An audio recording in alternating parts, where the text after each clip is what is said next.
Welcome to the Seahawks Forever podcast. In-depth analysis on everything Seahawks. And now, here's your host, Dan Viens.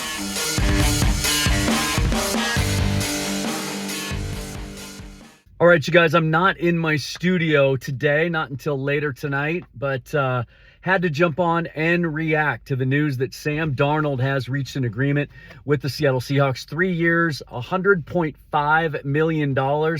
Looks like, from everything I can gather, Chris Clough, especially being the first one to break it down, want to give him credit. Looks basically like a 2-year deal for about $55 million, $27.5 million a year, and then an easy out after 2 years, something they can revisit.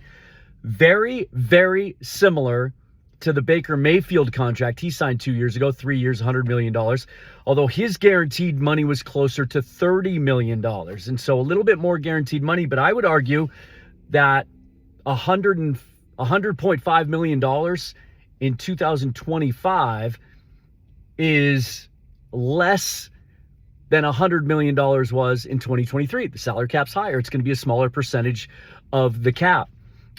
After the dominoes started to fall in the quarterback market today, especially the news, and this hasn't been confirmed yet, but it sounds like Aaron Rodgers is working on a new deal with the Pittsburgh Steelers. I think that can be confirmed partially by the news that Justin Fields has signed a 2-year contract to go to the New York Jets. So all the quarterback dominoes are starting to fall. So it basically came down to Tennessee, potentially, versus the Seahawks.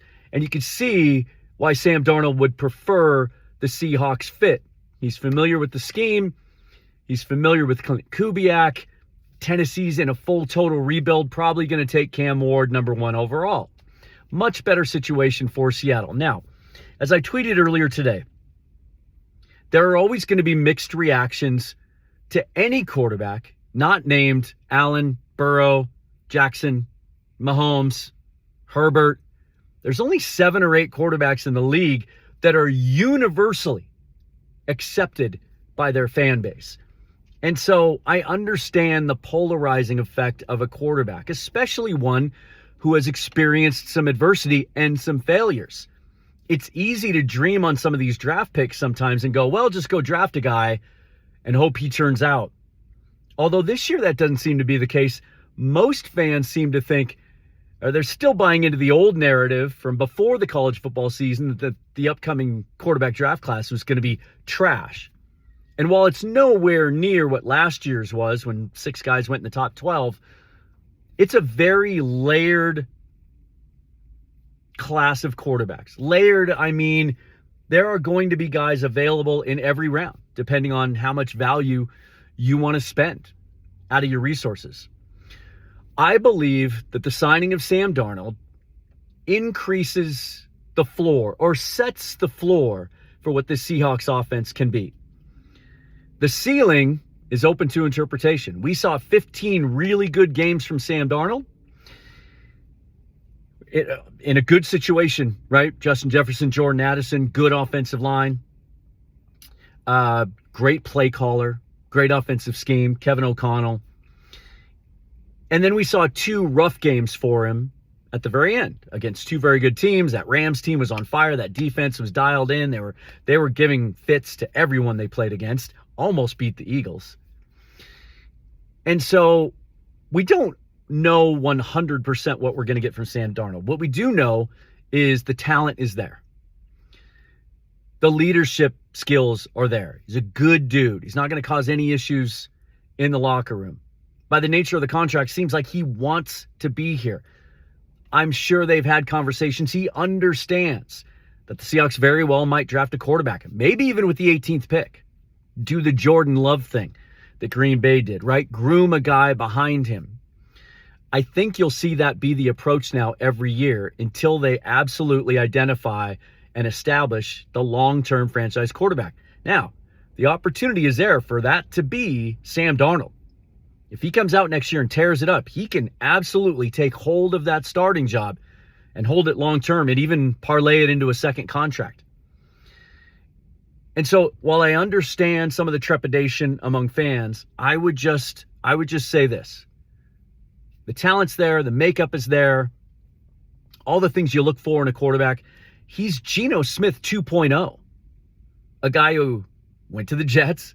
He was drafted higher than Geno, but had all the expectations placed on him of being a franchise quarterback, but being placed in a terrible situation. No offensive line, no help, no coaching stability, poor ownership, lack of commitment, terrible. And the New York media pouncing on you and every mistake you make at every turn. That was a tough situation. Credit to him for reviving his career. Very similar to what Geno Smith did, although Geno had to wait a lot longer to make it happen. So you get 7 years younger at the position. You sign a guy for a very team-friendly deal. The money that Sam Darnold just signed for, or will sign for on Wednesday when things can become official, will have zero impact on the Seahawks' ability to sign anyone else. They haven't signed any offensive linemen yet, and that absolutely has to be the focus now moving forward. They have to get one of these good offensive linemen. I'll touch on that in a second. But the money they just agreed to give Sam Darnold will not prevent them from getting anyone that they want. Now, Drew Dahlman's already off the market, but all the other guys that we've targeted still remain. I tweeted out the list of all the interior offensive linemen that are available and where they rank on Greg Rosenthal's top 100 free agents list. All the guys are there. Will Fries, Ryan Kelly, Tevin Jenkins, Mekhi Becton. Pick your poison. Take your choice. Wide receiver obviously will be a focus now. We've seen the pressure numbers, and it applies to every quarterback in the league except maybe those top 4 or 5. You pressure a quarterback, they're going to struggle a little bit more. Minnesota had issues protecting on the interior late in the season, and it impacted Darnold's performance, as it would just about any quarterback. They absolutely have to deliver on the promise now to improve this offensive line. And I believe, as much for goodwill among the fan base as the tangible impact it'll have on the field, they have to sign one of these legitimate linemen that there's no question, that's universally accepted. You plug that guy in and he upgrades your offensive line. He's a starter from day one. Will Fries, as Rob Staten said on my show earlier today, if you haven't watched that, check it out. Great discussion, as always, with Rob. He says Will Fries is the perfect fit for a Kubiak, Shanahan, wide zone run scheme. So we'll see if that gets that done. I think it's telling that none of those other interior offensive linemen have come off the board yet. Now, maybe while I'm recording this video, they have. Also telling that the Colts haven't re-signed him, which indicates to me that they're letting him go to the market and he's going to go elsewhere.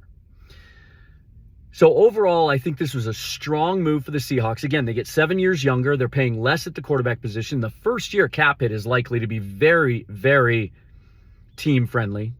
The Baker first-year cap hit was only about $7 million on the same total value, but Baker's guaranteed money was $35 million.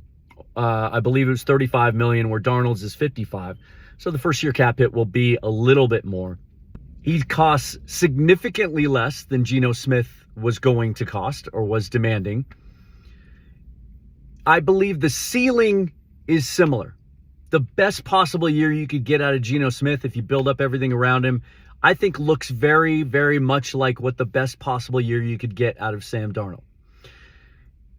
And also, it doesn't prevent you at all from drafting a quarterback. And I believe this is going to be a two-step plan. You have Darnold in the fold now. You do the Jordan Love thing. You go out and you draft a quarterback this year that you believe has long-term starter upside. Now, where that happens, who that's going to be, we have 6 weeks before the draft to figure some of that out and connect some of the dots and read the tea leaves. But I'm telling you this right now, number 18 could be in play for a quarterback if the right guy is there. So the Seahawks not done, I don't believe, at that position. I do believe they'll draft someone, and between the two of them, hope that they found their long-term franchise quarterback.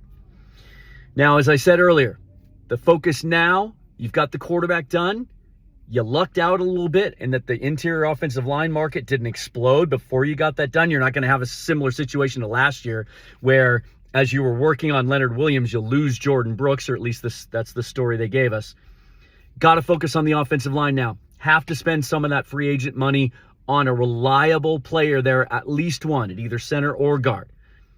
And then you have to find, I think, a value free agent wide receiver. Don't want to spend top of the market money there, but a value guy, maybe a bounce back candidate coming off his rookie contract. There's quite a few of those out there in the class. Maybe a 1-year prove it deal to come in and help your wide receiver room, and then look to the draft to help that. I will react to anything else that happens today during the day, and then join me tonight, 7:30 p.m. Pacific time. And I will do a live stream, react to all the moves of the day, look at the free agent class, who's left, who might they still target in the next wave of free agency, and then do a full mock draft using all the new draft picks that the Seahawks have at their disposal. Until then, follow me on Twitter. It seems to be working now, and Blue Sky, at Seahawks Forever. Forever and always go Hawks. We'll see you later tonight.